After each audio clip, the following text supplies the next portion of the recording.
The pen was already in her hand when she understood what she was holding. It was a small thing, slim and silver, worn smooth at the barrel from years of use, with a nib that had been ground to a particular angle she had never encountered in any pen belonging to Voss Hall. She had borrowed it without thinking, because her own pen had run dry in the middle of a sentence, and the man at the reading table beside her had one, and she had asked, and he had given it without looking up from his book. That was the whole of it, or so she believed that October morning in the village lending library of Ashford Cross, with the smell of old paper and cold stone around her, and Lady Cecilia's correspondence unfinished in her lap. She wrote the last 3 lines of the letter, set the pen on the table edge, thanked him, and did not think of it again until later. She would think of it a great deal later. But that morning, it was simply a pen, and she was simply a woman finishing someone else's letter, and the autumn light came through the high, narrow windows in flat grey bars and illuminated the dust on the shelves, and nothing more. That was October. By November, the world at Voss Hall had changed in ways she had not anticipated and could not have prevented, and the pen had come to mean something she could not quite name but felt in the way she felt the weight of her own hands. To understand how, it is necessary to go back to the beginning of that autumn, to the morning room at Voss Hall, and to Lady Cecilia, and to the particular quality of silence that settles over a house when its mistress has decided something and has not yet announced it. Eleanor Voss had lived at Voss Hall for 3 years by the time the stranger arrived in Ashford Cross. She had come after her father's death, the Reverend Thomas Voss having left her nothing but his library and his debts and a small chest of letters from his sister, Lady Cecilia, expressing varying degrees of affection depending on the season. The debts were settled by the sale of the rectory. The library was carried in 2 crates to Voss Hall on a Tuesday in November, 19 months after Eleanor's mother had died and 8 months after her father had followed. Lady Cecilia had taken her in with the particular warmth of a woman who had solved a problem she had not known she had. A widowed aunt with a house to manage and correspondence to write, and no one trained to do it quietly and well. A niece with Latin, 3 languages, a fair hand, and nowhere else to go. The arrangement was never stated. It did not need to be. Eleanor answered letters from solicitors and stewards and neighbouring families. She compiled the household accounts in a leather journal kept in the second drawer of the morning room desk. She wrote invitations, accepted and declined calls, tracked the movements of goods and servants, and produced, every Monday morning, a summary of the week's required expenditures for Lady Cecilia's review. She was not paid. She was housed, clothed adequately for the purposes of appearing at dinner without embarrassment, and fed at the family table when there were no guests whose presence made her position awkward to explain. When there were such guests, she ate with Mrs. Paget in the housekeeper's sitting room, which suited them both. Mrs. Paget was a small, steady woman of perhaps 50, with grey hair dressed very plainly, and hands that were always occupied with something purposeful. She had been housekeeper at Voss Hall for 11 years, through the death of Lord Voss and through Lady Cecilia's subsequent management of the estate, and she possessed the housekeeper's peculiar knowledge of a household, which is to say, she knew everything about it that was not written down. She knew Eleanor worked without complaint and without acknowledgement. She knew which letters were Eleanor's composition and which were Lady Cecilia's. She knew the difference because Lady Cecilia's letters were imprecise and Eleanor's were not, and the solicitor's replies came addressed to Lady Cecilia, but carried a quality of respect that had not been present before Eleanor arrived. Mrs. Paget set a pot of tea on Eleanor's writing desk, without being asked every morning at 9, and she said nothing about it, and Eleanor said nothing about it, and it was one of the few comforts in Eleanor's days that cost neither of them anything. Into this autumn, then, came the man who called himself Mr. Marsh. He arrived at the coaching inn on the second Thursday of October with a single trunk, a valise of books, and a manner so quiet that the innkeeper, a loquacious man named Briggs, reported afterward that he had almost not noticed him. Almost, but not quite, because there was something about the way Mr. Marsh set his trunk down in the yard and looked at the Derbyshire hills to the north that did not fit a man of scholarly plainness. He stood very still, with his hands clasped behind his back, and he looked at the hills the way a man looks at something he has not seen in a long time and is recalibrating his memory of. Then he turned, collected his valise, and went inside to engage a room for a fortnight, which subsequently became a month, and then indefinitely. He was in the lending library the following morning when Eleanor arrived. She did not notice him at first. She had 3 volumes to return on Lady Cecilia's account, and a particular natural history she wanted to borrow for herself, if it had come back from the Hartley family, who had had it out since August. The library occupied the upper room of what had once been a merchant's counting house, and its shelves had been arranged by a previous subscriber with an idiosyncratic sense of subject that had never been corrected, so that botany sat between Italian grammar and a series of sermons, and the natural history she wanted was on the 3rd shelf from the floor beside a volume of somebody's Scottish travels. She found it, carried it to the reading table to examine its condition, and discovered that the ink in her pen had dried completely on the walk from Voss Hall. The man at the other end of the table looked up when she exhaled, which she had not intended to do audibly. He had dark hair worn without any fashionable attention, a plain brown coat of good cut but considerable wear at the elbows, and the kind of stillness that reads not as inattention, but as a very settled occupation of space. A pen lay on the table beside his open book, a slim silver thing that caught the grey morning light. She asked if she might borrow it. She phrased it simply, without preface. He looked at the pen, then at her, then back at his book. "Of course," he said, and moved it toward her side of the table without further comment. She wrote the necessary note in the front matter of the library register, returned the pen to the edge of the table nearest him, thanked him briefly, and took her natural history to a chair by the window. That was the whole of the exchange. It lasted perhaps 40 seconds. She did not ask his name and he did not offer it, and the library's other occupant that morning, a young clergyman reading periodicals by the stove, noticed nothing.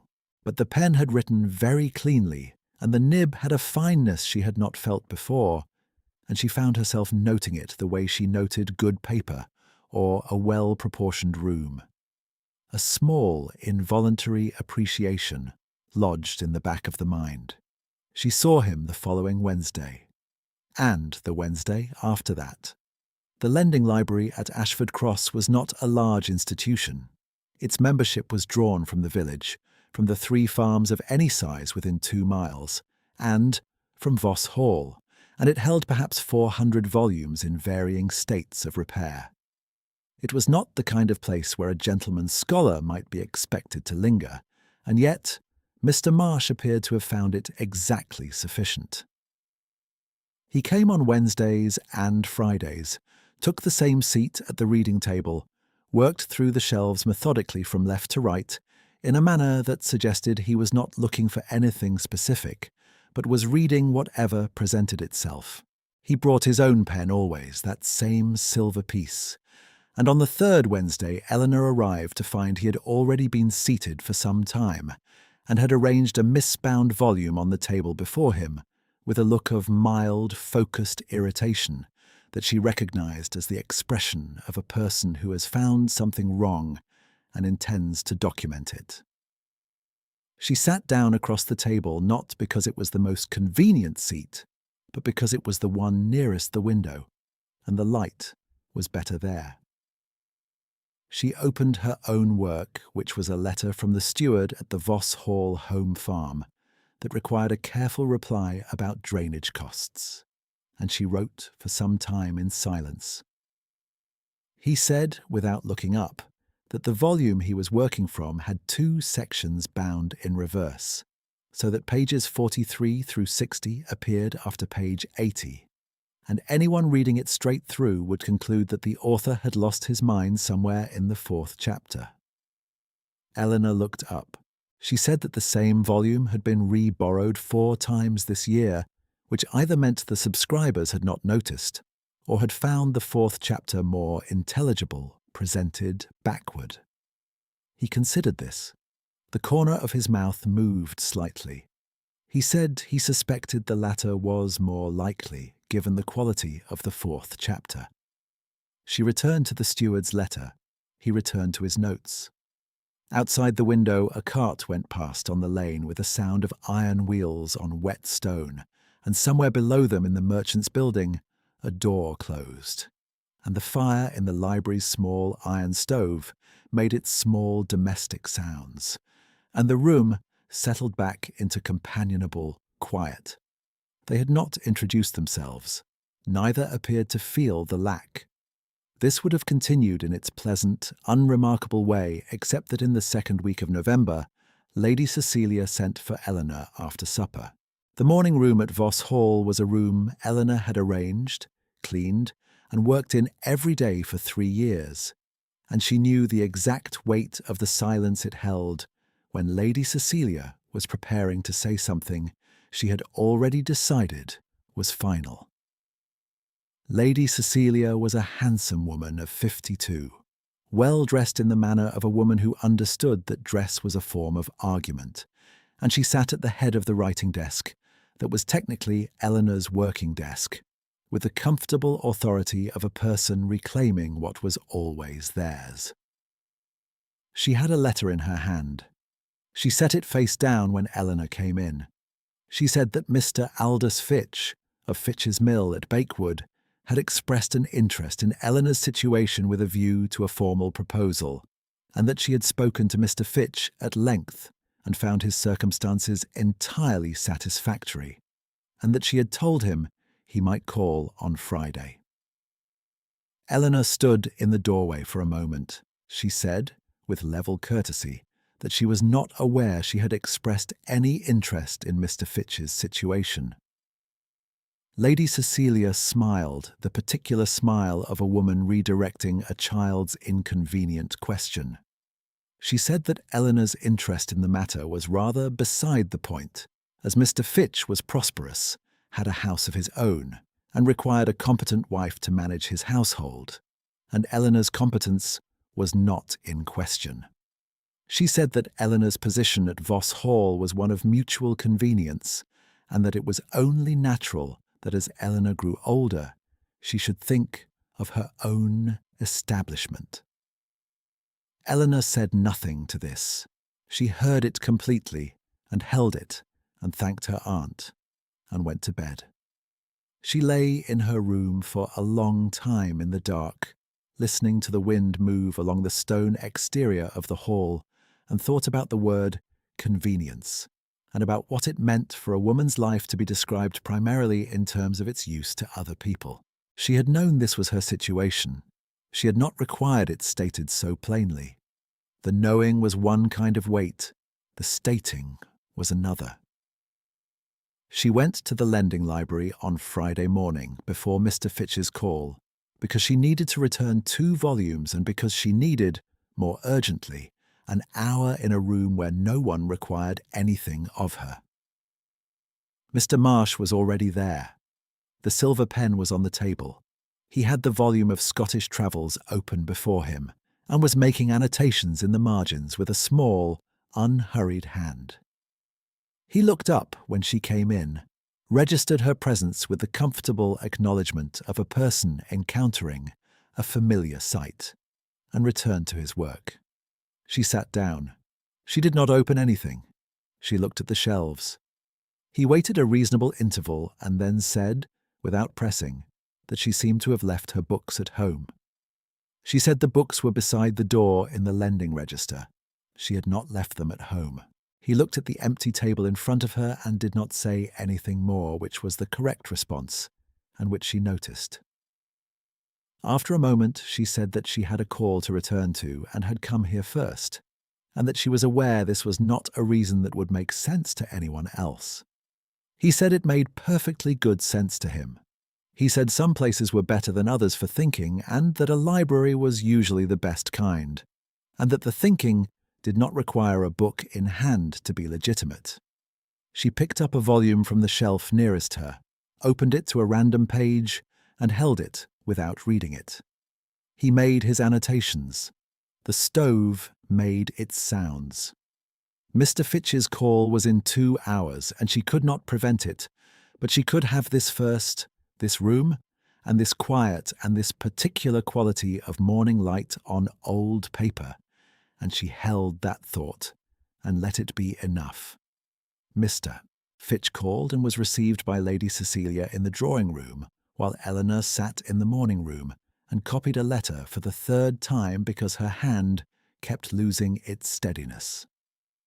She heard his voice from the corridor, a loud and self-satisfied voice with the habit of speaking 2 notes above the necessary volume. She heard him laugh at something Lady Cecilia said. She kept copying. When Mrs. Paget passed the morning-room door, she slowed without stopping and glanced in, and the look she gave Eleanor was the look of a woman who understood a situation exactly and would say nothing because there was nothing useful to say, and Eleanor received it as the small gift it was. The call lasted 45 minutes. Mr. Fitch did not ask to see Eleanor. He left a card on the hall table and departed with the air of a man who had concluded a satisfactory piece of business. After supper that evening, Eleanor went to the library, which was not the public lending library, but Voss Hall's own, a long room on the eastern side of the ground floor, whose shelves held her father's 2 crates of books, alongside Lord Voss's collection of legal volumes, and an assortment of natural philosophy that no one at Voss Hall had opened in, at least, a decade. She sat at the window with a candle and tried to read, and could not, and listened to the house settling around her in the way old stone houses do on cold November nights. A series of small contractions and releases, the building accommodating itself to the temperature.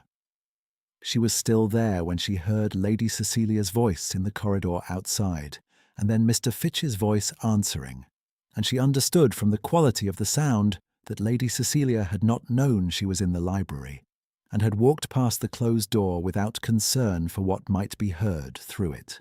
Lady Cecilia was saying that the girl had no will of her own worth the consulting, and that he should not trouble himself over that. She was saying that Eleanor had been in the house 3 years, and had never once made a difficulty, and that what she required was direction, not persuasion, and that a firm household would suit her far better than sentiment. She said Eleanor's father had been the same, a man who waited to be told what he thought, and then thought it faithfully, and that the family ran to compliance, and there was no reason to expect Eleanor to be different. She said it with no particular cruelty. That was the quality of it that Eleanor could not immediately process. It was said the way one discusses the characteristics of a piece of furniture or the disposition of a reliable horse, not unkindly, simply as a known fact, a fixed point around which plans had already been organized. Mr. Fitch said, "Well then," and Lady Cecilia laughed, and they moved down the corridor toward the drawing-room, and the library went quiet. Eleanor sat with the candle guttering in a draught from the window, and let what she had heard arrange itself. She was not surprised. She was not, even, particularly wounded, not in the way she had expected to be wounded by such a thing, because the words only put a plain shape to what she had understood abstractly for 3 years. But there is a difference between living inside an arrangement you understand obliquely and hearing the arrangement described in another person's voice to a third party who nods. The second kind lodges in a particular way. It does not come out again. She set the book on the windowsill. She looked at the candle. She thought, with a clarity she had not had an hour before, that she was 23 years old, and that she was in possession of her own mind, and that no one else had been told so, and that it was past time to correct the omission. She did not sleep well, but she slept, and in the morning she sat down at the morning-room desk and wrote a letter. Not Lady Cecilia's correspondence, her own. She addressed it to Mr. Aldous Fitch of Fitch's Mill, Bakewood. She wrote in the formal register appropriate to the period and the circumstance, but the sentences were hers, short and exact, the sentences of a woman who had spent 3 years writing other people's thoughts and had a clear sense of what her own looked like by contrast. She wrote that she understood he had spoken with her aunt regarding a proposal of marriage. She wrote that she wished to inform him directly, and with the complete respect due to a man of his position and industry, that she was not able to accept, and that no amount of further correspondence on the matter was likely to alter her answer, and that she wished him every success in finding an arrangement better suited to both their characters. She signed it with her full name, folded it, sealed it with the Voss Hall secondary seal that she kept in the desk for correspondence, and gave it to the hall boy to deliver before Lady Cecilia came downstairs. Then she sat at the desk with her hands flat on the leather surface and waited.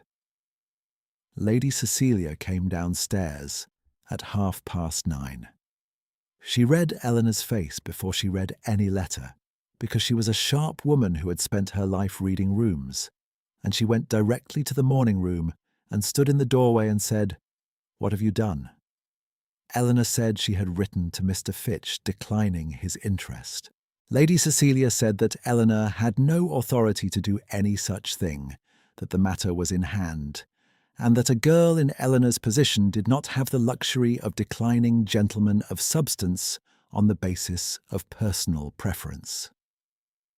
Eleanor said, very quietly, that she had observed the matter was in hand, and that she had been in the library the previous evening when Lady Cecilia had walked past the door with Mr. Fitch, and that she had heard the assessment offered.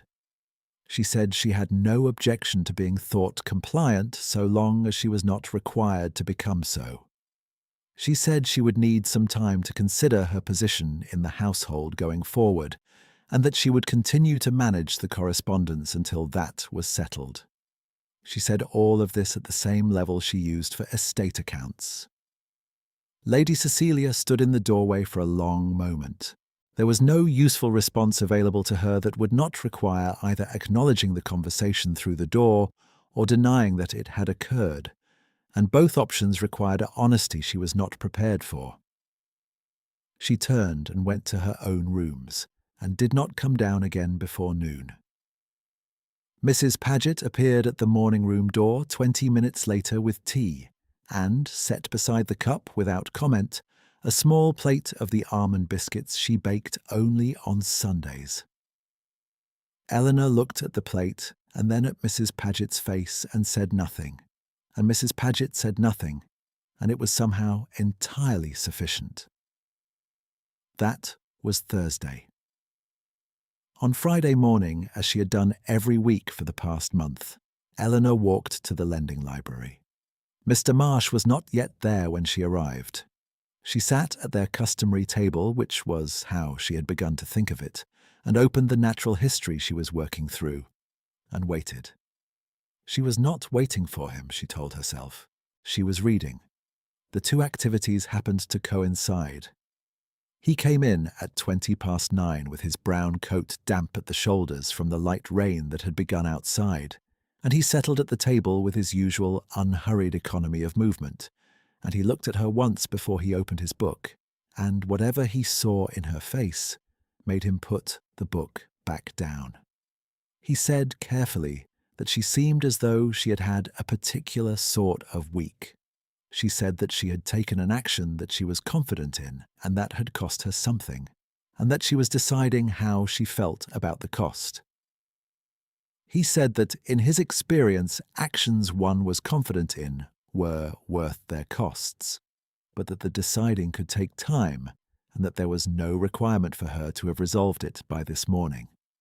She looked at him. He had the silver pen in his hand, not writing, just holding it in the way he always held it when he was not actively using it, loosely, the barrel across the base of his fingers. She had noticed this before, the way he held the pen even when idle, the way it seemed to be a habitual object rather than a tool. She had meant to ask him about it and had not. She said it was a distinctive pen. He looked at it as though recalling its existence. He said it had been in his family a long time. She asked how long. He turned it once between his fingers. He said his father had given it to his mother, and his mother had given it to him when he went up to university, and it had the particular property of going exactly where he intended, which was more than could be said for most things. She said that was a sensible reason to keep something. He agreed that it was. Outside, the rain increased against the window, and a woman from the village came in with an umbrella and a return of 3 novels. And the librarian at his desk, an elderly man named Mr. Cartwright, who did not often speak, made the necessary entries in the register, and the room absorbed the small interruption and closed back around its own quiet. Eleanor thought about what she had done with Lady Cecilia's seal on her letter, and about the cost of it, and she thought she had been right, and she thought that being right was not the same as being comfortable, and she thought that she could live with the discomfort, which was a different kind of knowledge from any she had had the previous week. She turned a page and read without fully absorbing the text, and the rain spoke against the glass, and it was, despite everything, a good morning.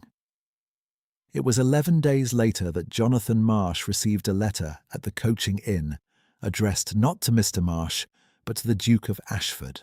This was because his ducal secretary, a methodical man named Cranworth, had been chasing him across 3 counties with a matter requiring signature, and had eventually applied to the innkeeper at Ashford Cross, who knew his guest by the name on the register, but who also knew that a gentleman's secretary arriving with sealed correspondence and a look of pained professional patience was not a man to be deflected. Cranworth had the address of the Coaching Inn from a letter Jonathan had sent from Matlock. He had the ducal seal on his own correspondence. He had the form of address that a secretary of 17 years' standing used automatically, without consulting whether the room was convenient. He arrived at the Coaching Inn on a Tuesday at noon, asked for the Duke of Ashford, and the innkeeper, who had not known he was housing a duke, and who felt this reflected very poorly on his powers of observation, directed him upstairs. Jonathan dealt with the correspondence in his room that afternoon. He signed 3 letters and read a 4th, which concerned a tenancy dispute at one of his Derbyshire farms, and he sent Cranworth back to Ashford with instructions and a forwarding address. And he sat for some time after in the small chair by the window, looking at the village square below without moving. He had come to Ashford Cross in his mother's name because he had come to Derbyshire in October to look at his own land with the eyes of a man who had spent the preceding year looking at it through the eyes of stewards and solicitors, and he had found that neither method told him what he wanted to know. He had wanted to walk the country quietly. He had wanted to be, for a little while, in a place where no one managed their expression when he entered a room. He had found the lending library. He had found, eventually, the lending library's most regular, serious reader. He had watched her for 6 weeks, not with any program or scheme, but with the sustained attention of a man who found himself confronted with something he had not been looking for. He had watched her decline, very quietly, the position of person who would be told what to think. He had watched her write at that table with a concentration that was not performing industry, but was industry, the kind that does not require witnesses. He had watched her treat Mr. Cartwright at his desk, and the village woman with the umbrella, and himself. Mr. Marsh in the brown coat, with the same unvarying plain courtesy, the courtesy of a person who had decided her character was not situational. He had been aware for some time that he was going to have to resolve the matter of who he was before it was resolved for him. Cranworth's arrival had simply advanced the schedule. The following Friday he was in the library at his usual time, and Eleanor came in at 9:30, and they worked in silence for an hour. And then she said, without particular inflection, that she had decided to remove herself from Voss Hall and write to a cousin in Nottingham who had a daughter requiring a governess, and that she was not unhappy about this, only uncertain. He set the silver pen down. He said that she was not, in his observation, a woman who required a great deal of external certainty to proceed with a right course. She looked at him. She said she was not sure she knew what he meant. He said he meant that she had, to his certain knowledge, proceeded correctly in every instance in which he had watched her do so, and that he could not speak to the cousin in Nottingham, but that he suspected a woman of her precision and fairness would do very well in any situation she chose to inhabit. There was a pause of some length. She said she had not known he was watching. He said he was aware of that. The quality of the pause that followed this was different from any silence the library had held between them before. She turned the natural history over in her hands, which she had finished 2 weeks ago, and had kept borrowing because she was reluctant to close the reason for coming here. He looked at the pen on the table. Before either of them could speak further, the door at the bottom of the merchant's stair opened, and footsteps came up that were not Mr. Cartwright's and not any of the subscribers, because the tread was too deliberate, and the pace was that of a man who had been given an address and an instruction and was executing them precisely. The door at the top of the stairs opened, and a small, neat man in travelling clothes appeared, and looked directly at Jonathan with the expression of a man who had crossed 3 villages in light rain, and was not prepared to be indirect about his errand. He said, "Your Grace, I beg your pardon for the intrusion, but Lady Hartley sends word that the dinner for Thursday has been advanced to Wednesday, and requests confirmation by this evening." The room was not a large room. Mr. Cartwright at his desk heard it. Eleanor, 2 feet across the table, heard it. Jonathan looked at the small, neat man and said, with perfect level composure, that he would confirm by this evening, and that Cranworth might wait for him at the inn. Cranworth withdrew. His footsteps descended. The door below closed. Eleanor set the natural history on the table with some care. She did not say anything immediately.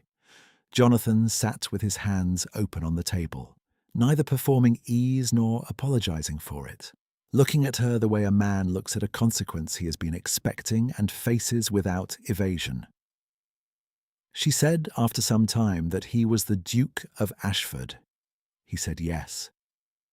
She looked at the silver pen on the table between them, and then she looked at him. She said he had been coming to this library for 6 weeks as Mr. Marsh. He said that was correct. He said that he had come to Derbyshire in his mother's name because he had wanted to see his own county without being seen doing it, and that he had not anticipated the library or any of what followed. He said he had not meant to mislead her, and that he was aware that did not fully address what he owed her. She was quiet for a moment. Then she said that she was not sure she was owed an apology exactly, but that she had some questions, and that she would like to ask the first one. He said she might ask any she liked. She picked up the silver pen and held it. She said she had wondered about it from the first morning, and that she would like to know whether it was really his mother's, or whether that too was part of the plain coat and the borrowed name. He said it was entirely his mother's. He said his father had given it to her in the year before he died, and that she had carried it for a decade and then given it to him when he went to Cambridge, and that he had carried it ever since because it was one of the few objects he possessed that had belonged to someone who used it for something ordinary and personal and not ceremonial. He said he had brought it to Derbyshire because he brought it everywhere.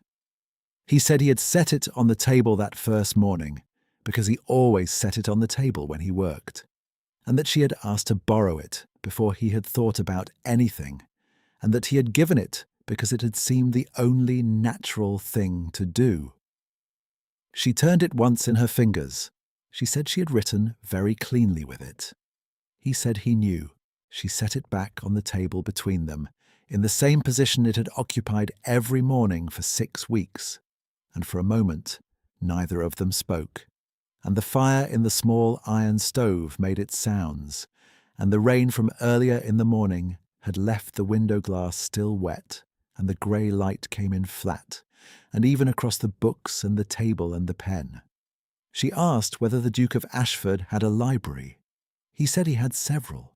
He said the one at Ashford Park was the largest, but that the one at his Derbyshire house was better organised, because his mother had arranged it, and she had believed in arrangement. Eleanor said that arrangement was the only thing that made a library useful rather than ornamental. He said he entirely agreed. This was not yet an understanding between them, but it was the clear and honest beginning of one, and they both knew it, and the knowing settled into the room with the same quality as the grey light, plain and even and true. What remained was Voss Hall. Jonathan had Cranworth write to Lady Cecilia by that afternoon's post, sending the note under the Ashford seal, requesting the pleasure of an introduction at her earliest convenience. He signed it with his full title and his name, Jonathan Hartwell, Duke of Ashford, and he knew exactly what the note would produce before Lady Cecilia had time to break the seal on it. She received it the following morning at breakfast. Mrs. Paget, who brought it in with the other correspondence and who had been at Voss Hall through too many drawings of consequence not to recognise a ducal seal at 20 paces, set it on the salver with the other letters, and then remained in the vicinity of the morning-room for longer than was strictly necessary. Lady Cecilia opened it. She read it twice. She sat very still for a moment, which was not her usual habit. Then she looked across the breakfast table at Eleanor with an expression Eleanor had not seen on her face before, an expression in which several calculations were being performed simultaneously, and none of them were reaching satisfying conclusions. Eleanor, who had known the note was coming, looked back with her customary level composure and spread butter on her bread. Lady Cecilia said, in a tone of careful, managed brightness, that it seemed they were to receive a distinguished visitor. Eleanor said she had understood as much. Lady Cecilia said that she hoped Eleanor would wear the blue morning dress when he called. Eleanor said that she would wear what she thought appropriate. There was a silence of some duration.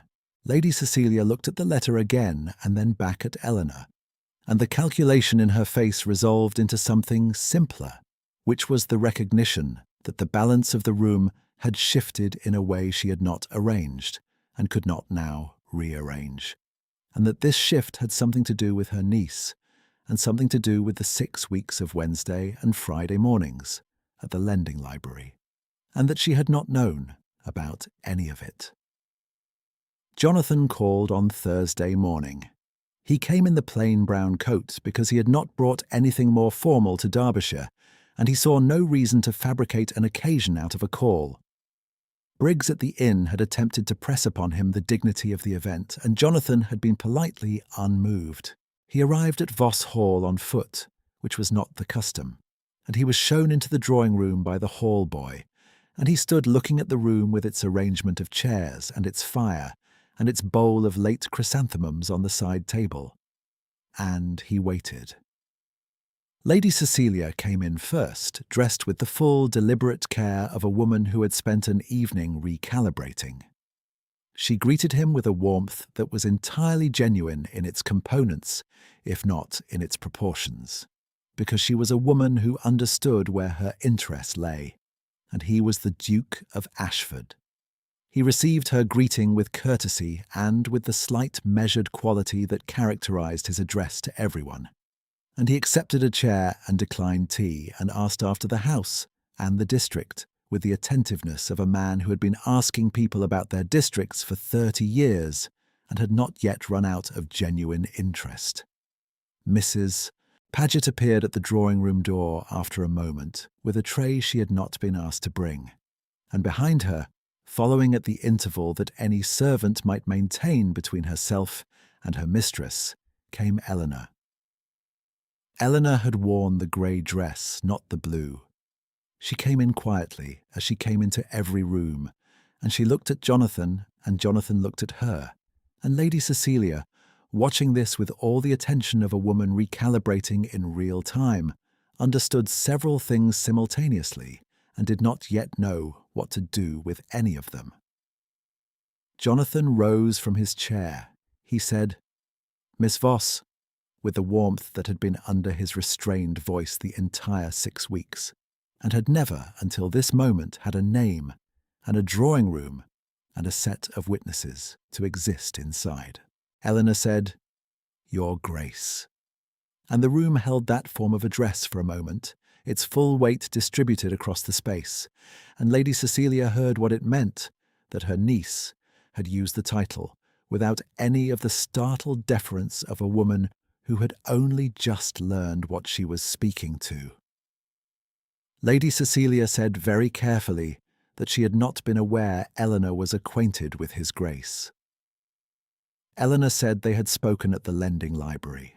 Lady Cecilia said, and the brightness in her voice had taken on a strained quality, like a note held too long, that she would have been glad to know of it.